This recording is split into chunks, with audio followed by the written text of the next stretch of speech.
Hukum lam ta'rif ini ibarat cahaya bintang yang berdampingan dengan cahaya rembulan dan cahaya matahari.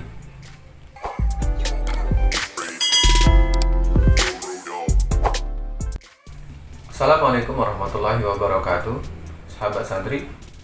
Pada video kali ini kita akan mengupas tuntas dan lugas tentang hukum lam ta'rif, atau bisa dikenal juga dengan hukum lam atau hukum alif dan lam. Bahkan lebih banyak dikenal oleh masyarakat umum dengan sebutan alif lam qamariyah dan alif lam syamsiyah.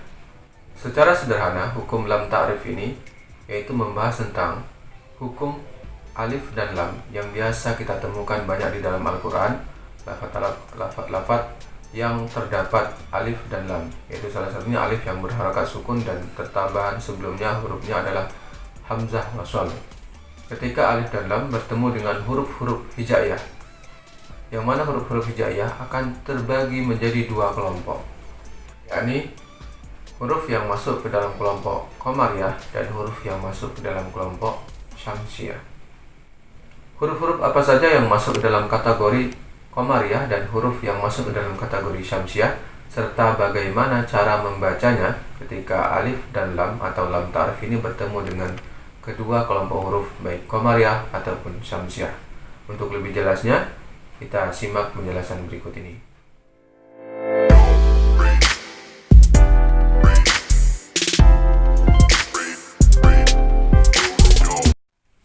Ahkamul lam ta'rif. Jadi kita akan membahas tentang hukum lam ta'rif, atau lebih banyak dikenal juga dengan sebutan al-qamariyah dan al-syamsiyah. Jadi secara definisi dulu, yang dimaksud dengan al-ta'rif adalah alif dan lam yang terletak pada kalimat isim, atau bisa juga lam yang terletak pada kalimat isim yang diawali oleh hamzah wasal. Nah, bagaimana terjadinya hukum lam ta'rif ini? Jadi manakala di sini ada huruf alif dan lam, yaitu huruf alif dan lamnya, kemudian dia bertemu dengan huruful hijaiyah, huruf-huruf hijaiyah. Jadi ketika ada alif dan lam yang bertemu dengan semua huruf hijaiyah di awalnya, maksudnya setelah huruf alif dan lam ini ada huruf hijaiyah, maka hukumnya akan terbagi menjadi dua, yaitu akan terbaca idhar dan dia juga akan bisa terbaca idham. Nah, bagaimana bisa terbaca idhar dan idhamnya? Karena nanti huruf hijaiyah ini akan terbagi atau terpecah. Nah, jadi para ulama membagi huruf hijaiyah itu nanti menjadi dua bagian, yaitu huruf qamariyah dan huruf syamsiyah. Jadi huruf sini kita bahas lagi. Jadi huruf hijaiyah nanti akan terbagi menjadi dua kelompok, yaitu qamariyah dan syamsiyah. Jadi jika hurufnya ada 28, maka dibagi, berarti huruf qamariyah berjumlah 14, kemudian syamsiyah berjumlah 14 huruf juga. Jadi akan terbagi menjadi dua. Nah, ini akan menjadi penentu. Manakala huruf alif lam ini nanti bertemu dengan qamariyah, maka dia akan terbaca nanti bisa idhar ataupun idham, dan manakala dia bertemu dengan huruf syamsiyah akan terjadi hukum bacaannya. Sehingga dengan seperti ini juga menjadi banyak dikenal orang sebutan bahwasanya hukum ini adalah hukum alif lam qamariyah dan alif lam syamsiyah. Hukum membaca lam ta'rif, jadi manakala ada alif dan lam bertemu dengan huruf hijaiyah, kemudian huruf hijaiyah terbagi menjadi dua kelompok, yaitu qamariyah dan syamsiyah, maka hukum membaca lam ta'rif menjadi dua, yaitu bisa terbaca idhar dan bisa terbaca idham. Manakala hurufnya menjadi kategori huruf qamariyah, maka hukumnya menjadi idhar, dan ketika huruf tersebut masuk ke dalam kelompok syamsiyah, maka hukum membacanya menjadi idham atau dimasukkan. Apa yang menjadi idhar dan apa yang dibaca idham adalah huruf al-nya atau lam ta'rifnya ini.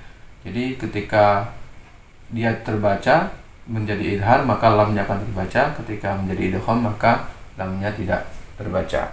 Ini contoh untuk lam ta'rif yang qamariyah atau bertemu dengan huruf qamariyah, maka al ta'rifnya terbaca jelas pada lafaz wal yatama. Wal terbaca menjadi jelas, alif lamnya terbaca, sehingga ini yang disebut sebagai idhar. Kemudian pada contoh berikutnya was-samai, sini alif dan lam ada tetapi tidak terbaca. Jadi tidak menjadi wal samai tapi menjadi was samai, sehingga waw diidhamkan kepada huruf sin. Dia adalah huruf syamsiah sehingga alif dan lam tidak terbaca karena diidhamkan. Ini menjadi hukum idgham. Apa saja huruf qamariyah? Jadi huruf-huruf yang masuk dalam kategori qamariyah sebagaimana zaman yaitu abghi, hajjaka, wa khaf, aqimah. Jadi ini adalah huruf-huruf yang masuk dalam kategori qamariyah. Jadi sesuai dengan zaman, jadi hurufnya yaitu hamzah, kemudian di sini ada huruf ba, kemudian ada huruf ghain, ada huruf ha, kemudian huruf jim, ada huruf kaf, ada wawu, huruf kha, huruf fa, huruf ain, kemudian huruf qaf, huruf ya, huruf mim, dan huruf ha. Jadi 1, 2, 3, 4, 5, 6, 7, 8, 9, 10, 11, 12, 13, 14. Ada 14 huruf yang masuk ke dalam huruf qamariyah. Dalam nazaman abghi, hajjaka, wa khaf, aqimah. Di sini ada alif, ba, ghain, ha, jim, kaf, waw, kha, kemudian fa, ain, qaf, ya, mim, dan ha. Nah, ini kita berikan contoh bagaimana al bertemu dengan huruf qamariyah. Di sini ada huruf al, di sini ada alif. Ini juga disebut sebagai hamzah wasol, kemudian di sini ada lam. Hingga ini menjadi huruf alnya dan al atau alif dan lam ta'rifnya. Dia bertemu dengan huruf hijaiyah yaitu huruf hamzah di sini. Nah, maka ini menjadi hukum dari huruf alif lam yang bertemu dengan huruf qamariyah yaitu alif lam bertemu dengan huruf qamariyah. Nah, hukum membacanya adalah idhar, yaitu terbaca menjadi jelas. Yang terjelas apa? Yang dibaca jelas adalah huruf alif dan lamnya ini. Jadi dia akan terbaca jelas alnya. Ini maka dikatakan dia menjadi idhar qamariyah. Jadi bisa juga disebut sebagai idhar qamariyah. Alif dan lamnya terbaca. Pada contoh ini membacanya adalah wal abtaru, ya. Wal. Jadi wal tidak boleh wal. Membacanya adalah wal abtaru. Nah, jadi alnya terbaca jelas sehingga disebut sebagai bacaan, hukumnya menjadi idhar. Pada contoh berikutnya, di sini ada lafaz rabbil alamina. Nah, di sini ada alif dan lam atau huruf al ta'rifnya bertemu dengan huruf ain. Ini ada huruf ain di sini, huruf ain ini. Jadi bertemu dengan huruf ain, maka hukumnya menjadi idhar qamariyah. Karena di sini ada alif dan lam bertemu dengan huruf qamariyah sehingga hukumnya menjadi idhar, terbaca. Alnya terbaca rabbil alamin. Kemudian contoh berikutnya di sini ada kalimat wal furqan, juga menjadi hukum qamariyah karena di sini ada alif dan lam kemudian bertemu dengan huruf fa. Huruf fa masuk ke dalam huruf qamariyah. Jadi huruf qamariyah, maka hukum membacanya menjadi idhar sehingga terbaca jelas alif dan lamnya. Wal furqan. Nah, perlu sahabat santri ketahui pada hukum idhar qamariyah atau al qamariyah biasanya akan ditandai dengan tanda harokat sukun pada lam. Ada harokat sukunnya seperti ini. Kemudian ada beberapa mushaf ada tanda seperti domah. Ini menandakan bahwasanya hamzahnya menjadi hamzah wasol, jadi tidak terbaca. Yang dibaca adalah lamnya wal furqan. Ini salah satu tanda untuk bisa kita ketahui walaupun kita tidak tahu. Jika mungkin kita tidak hafal dengan huruf-huruf dari qamariyah, maka kita bisa melihat tanda jika lamnya berharokat sukun maka masuk kategori qamariyah sehingga hukum membacanya menjadi idhar. Kemudian yang masuk dalam kategori huruf-huruf syamsiah yaitu sebagaimana nazaman, yaitu sebagaimana dalam nazaman tib summasil rahman tafus dif dani'am da'su al-dhanin zur syari syarifan lil karam. Jadi huruf-huruf syamsiah terdapat dalam nazaman ini, dalam nazaman berikut. Jadi huruf-huruf syamsiah terdapat pada nazaman berikut, yang mana hurufnya diambil dari setiap awal kalimat. Di sini ada huruf to, sin, shad, ra. Dia akan lebih mudah kita tulis. Yaitu pertama ada huruf to, kemudian huruf sa, kemudian huruf shad, kemudian huruf ra, kemudian huruf ta, kemudian huruf dod, huruf za, nun,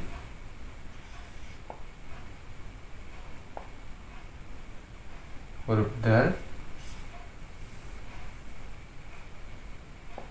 kemudian huruf sin, huruf dha,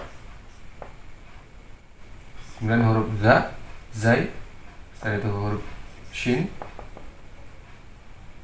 kemudian huruf lam. Nah, ini hurufnya 1, 2, 3, 4, 5, 6, 7, 8, 9, 10, 11, 12, 13, 14. Jadi jumlahnya ada 14 huruf, yaitu huruf to, sin, shad, kemudian ra, ta, dod, kemudian huruf za, kemudian nun, dal, sin, zo, zai, shin, dan lam.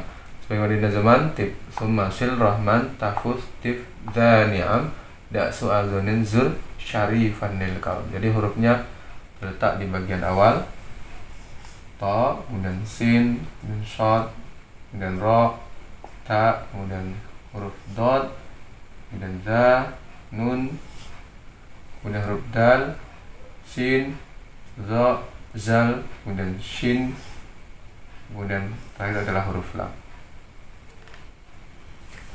Contoh pada hukum idgham syamsiah atau bisa juga al-syamsiah. Sini pada lafaz wattariqu. Sini ada alif dan lam. Sini ada lam ta'rif atau alif dan lam yang bertemu dengan huruf syamsiah, yaitu huruf ta di sini. Nah, maka membacanya menjadi idgham, memasukkan huruf waw ke dalam huruf ta, sehingga huruf lam, alif dan lam tidak terbaca, atau lam ta'rifnya tidak terbaca, diidghamkan. Bacanya menjadi wattariqu. Jadi bukan wal to, jadi lamnya tidak terbaca. Wattariqu. Nah, untuk huruf syamsiah ini sendiri juga memiliki ciri khusus, yaitu ketika kita tidak hafal terhadap huruf-huruf syamsiah, kita bisa melihat. Yang pertama adalah alif lamnya tidak ada harokat sukun. Kemudian huruf setelah alif lam mayoritas akan berharokat tasydid. Ini adalah salah satu ciri. Jadi kalau kita tidak hafal huruf dari syamsiah ataupun huruf qamariyah, kita bisa melihat tanda-tanda tadi. Pada syamsiah ditandai dengan tasydid pada huruf syamsiah. Kemudian alif dan lam tidak berharokat sukun. Kemudian contoh berikutnya yaitu lam ta'rif bertemu dengan huruf dal menjadi hukum syamsiah juga, sehingga hukum bacaannya menjadi idgham. Membacanya menjadi fit dini. Jadi fit dini, bukan fil dini, tapi menjadi fit dini.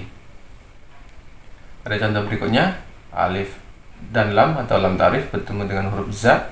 Di sini membacanya menjadi idgham, sehingga membacanya wazaituna. Jadi wazaituna.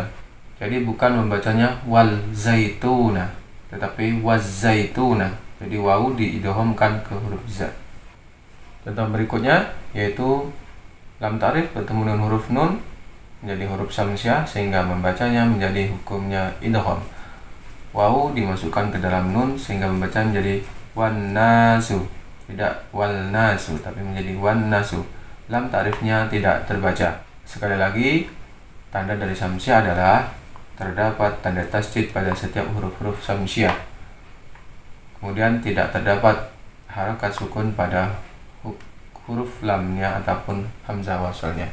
Ini beberapa contoh yang kami berikan. Ada 14 huruf. Insya Allah keempat contoh ini sudah mewakili dan bisa dipahami oleh sahabat santri sekalian. Sebuah analogi sederhana tentang hukum lam ta'rif atau hukum alif dan lam ini, jadi dianalogikan bahwasanya alif dan lam atau lam ta'rif ini diumpamakan bintang di langit. Jadi bintang yang ada di langit itu cahaya bintang. Manakala cahaya bintang ini bertemu dengan cahaya rembulan pada malam hari, maka pastinya kita akan bisa melihat dengan jelas bintang atau cahaya bintang tersebut, karena dia bersejajar atau berbarengan dengan sinar rembulan. Sinar rembulan tidak terlalu terang sehingga kita akan bisa melihat dengan jelas juga cahaya pada bintang tersebut. Namun sebaliknya, manakala bintang ini dia cahayanya bersamaan dengan cahaya matahari, misal pada siang hari matahari sudah keluar, kemudian ada beberapa bintang yang masih bisa terlihat, namun tidak akan terlihat secara jelas bintang tersebut karena cahayanya akan lebih besar dari cahaya matahari. Begitu pula dengan hukum lam ta'rif ini. Jadi manakala alif dan lam ini bertemu dengan huruf-huruf qamariyah, yang mana sudah kita jelaskan tadi ada 14 huruf dari huruf hijaiyah terbagi menjadi dua kelompok, yaitu qamariyah dan asyamsiyah. Jadi manakala alif dan lam ini dia bertemu dengan huruf-huruf qamariyah yang berjumlah 14, maka huruf alif dan lam atau lam ta'rifnya akan terbaca menjadi jelas. Jadi menjadi idhar, sehingga disebut juga idhar qamariyah. Dan manakala alif dan lam ini bertemu dengan huruf-huruf syamsiyah atau dibalikkan tadi bintang dan matahari, maka lam ini tidak akan bisa terbaca dan dia akan diidghamkan, huruf sebelum lam akan diidghamkan kepada huruf syamsiyah. Demikianlah materi kita pada kali ini. Semoga bermanfaat. Tetap semangat dalam menebar manfaat. Jangan pernah lelah dalam mencari ilmu. Bagi sahabat santri yang baru mampir di channel ini, jangan lupa untuk subscribe, like, komen, bagikan kepada rekan-rekan dan sahabat. Mudah-mudahan bisa bermanfaat. Terima kasih. Assalamualaikum warahmatullahi wabarakatuh.